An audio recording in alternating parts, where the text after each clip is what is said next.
আজ রান্না করব পাঙ্গাস মাছ দিয়ে আলু।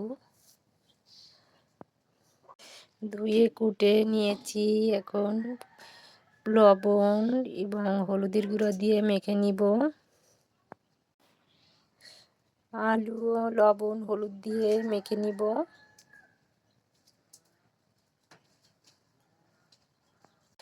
দিয়ে দিব সয়াবিন তেল।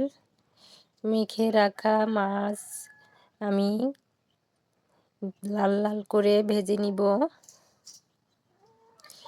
পাঙ্গাস মাছ একটু কড়া ভাজা দিয়ে নিতে হবে, একটু লাল লাল করে ভেজে নিলে ভালো হয়।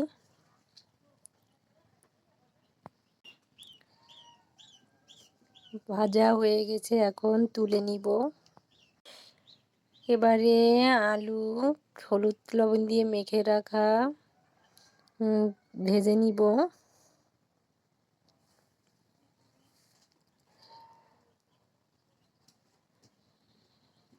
আলু লাল লাল করে আমি উল্টে পাল্টে ভেজে নিব।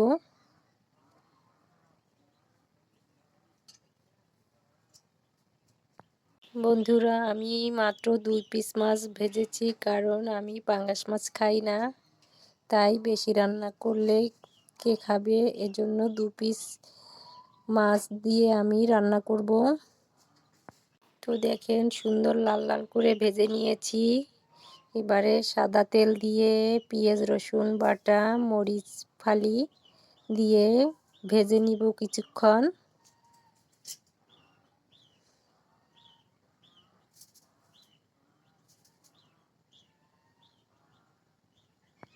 দিয়ে দিব স্বাদ মতো লবণ, পরিমাণ মতো হলুদের গুঁড়া।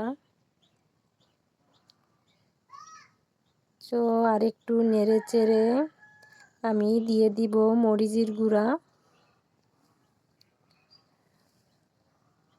এবারে ভালোভাবে মশলাটা আমি তেলের সাহায্যে ভেজে নিব, শুধু তেলের উপরে।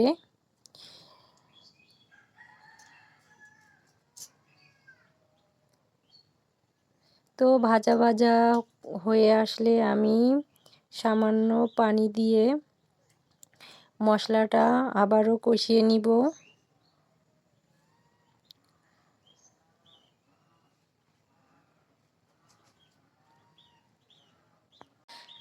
মশলাটা যত বেশি কষানো হবে ততই তরকারিটা মজা লাগবে এবং কালারটাও সুন্দর আসবে।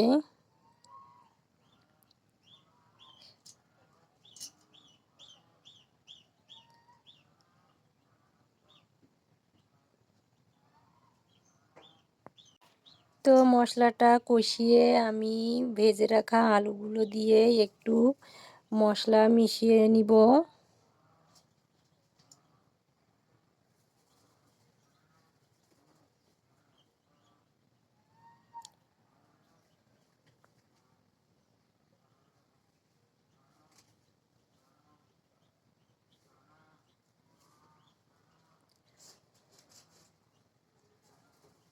কিছুক্ষণ নেড়ে চেড়ে আমি ঝোলের পানিটা দিয়ে দিব।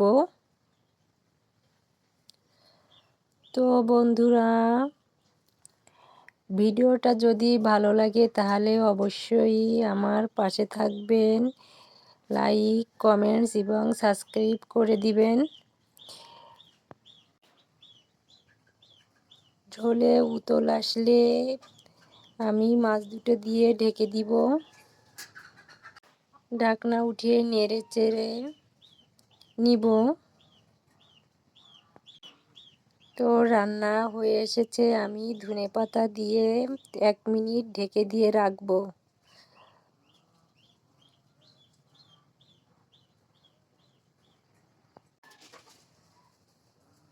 রান্না হয়ে গেল পাঙ্গাস মাছ দিয়ে আলু। তো বন্ধুরা, অনেক সুন্দর লাগছে, মজা হবে। আল্লাহ হাফেজ।